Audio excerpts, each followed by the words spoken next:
After, we learned that he has passed away, my wife and my son put this photo frame for me. This one being the first photo that I ever took with Ustadji in 1997 in Sydney, Australia. I had braces as well.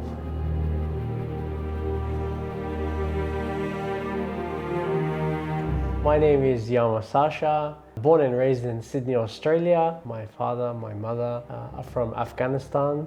I'm a hardcore Tabla fanatic and Tabla student, and it's 9 years now that I'm living in the Netherlands with my beautiful wife and my amazing son. The person who put my hand and let me kind of experiment with the Tabla was my father. While other kids would go and play outside, I would sit, in the mehfil with my father behind him or next to him, and I would just look at his fingers and or play on my knees. Then one day, I put on a VHS, and then all of a sudden, I see my mentor and my angel, Ustad Zakir Hussain, appear. And from that day on, it all began for me personally, meaning he was with me from that point on. As a 10-year-old, 11-year-old boy, I would sit in front of the TV for hours with my tabla and try to imitate him, try to copy him and try to play like him. And I used to tell my father and my mother, I used to be like, my dream is to meet him just once. And then luckily, in 1997, a flyer came out in the Indian newspaper that Ustadji is coming to Sydney, Australia for a concert. So I was so excited, I bought my tickets, and I could not sleep the whole night because I was so excited to meet him, meet my mentor, meet the person who influenced me so much in gaining more knowledge and wanting to play the tabla so much. And then, I met him, and so then he asked me, what would you like to be? And I said, I want to be a tabla player like you. And then he looked at me and he said, it's not easy. It's not easy. He kind of laughed a bit, and he's like, oh, okay, that's great. And, he always told me, studies first, then music. And I said, I want to learn from you. Where can I learn from you? And then he wrote down his address for me of his home in California. And he also wrote down the address of his father's school, Ustad Alla Rakha's Abbaji's school. At that time he was teaching. So he wrote that down for me, and then he said, you should go there first because, I'm so busy with traveling and performing and concerts. So I said, okay, wow. And I told my father, I want to go to India. And I had never been outside of Australia. And he got some more information, and next thing you know, we're on a flight to India. And I was there for about 8 weeks. And, every day my routine started with 6 a.m., wake up, freshen up, then sit on the tabla, practice.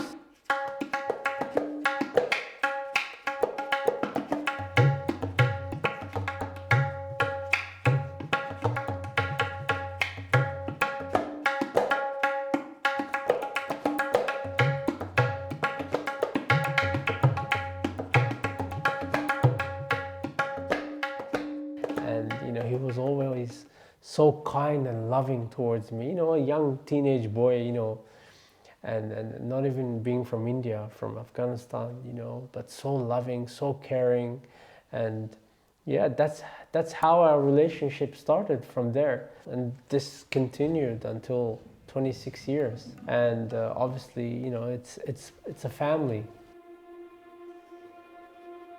In November this year, 2024, he was supposed to come here for a big tour, and he had 2 concerts in the Netherlands. And I had ordered 2 brand new tablas for him to use, and these are the ones. And as you can see, they're brand new because they have not been used. So these were meant for Ustadji to play on. Just a week before he was supposed to fly here, we got the news that he's not feeling so well. But then it was confirmed by the family on the 15th December that unfortunately Ustadji passed away. And I cannot tell you how I felt. It was like a part of me had just broken. And the last visit, the last time that I visited him or we saw each other was actually in my home. He came to my home, and that was the last time. He had dinner with us here, with my family. I don't know what to call it, you know, a miracle or it's just destiny. I was actually already booked to go to America the week after, so on the 27th of December for a performance. And not knowing that I will be going to America to visit Ustadji for one last time at the cemetery and to visit his grave. And I just let my emotions out there and gave my praise for him and prayed for his soul to rest in peace.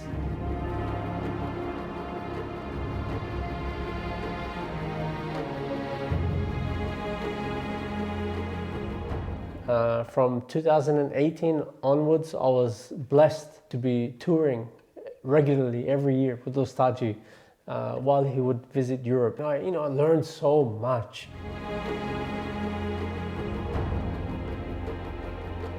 And then, Shakti started their tour of Europe, and I was so excited. And they were also playing at the North Sea Jazz Festival in Rotterdam, and that was the last concert that I saw him perform.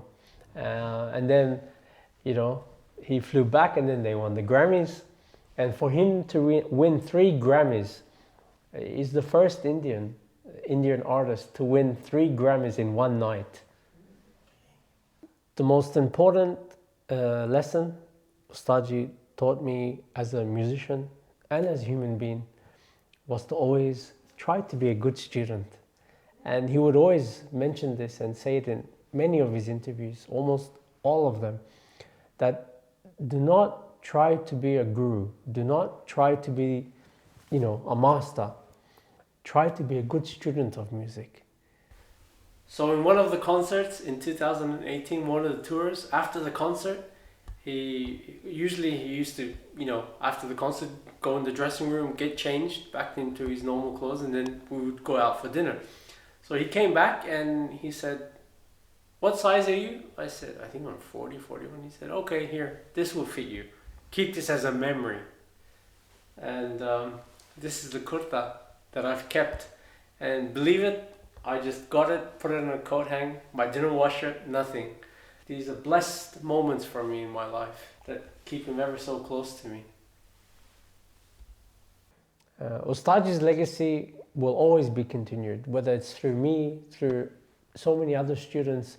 I mean, he has influenced so many tabla players, and me as a student of music, and Ustadji as my mentor, and the things that I have learned from him, I will do my best to continue to spread it and to share it just the way he had to all the music lovers and people who want to have some guidance in music, or especially in tabla. He gave tabla the recognition, world recognition that it deserves. So basically, the contribution that Ustadji has done for tabla outside of India, for the past maybe 20, 25, 30, 40 years is all his credit. So his legacy will always continue. A teacher never teaches. The student learns. A student must inspire the teacher to teach, or else there's no point in it. Knowledge is like a fast-flowing river, and it's up to the student to be able to get a cup out of that river, or a bucket, or a truckload out of that river.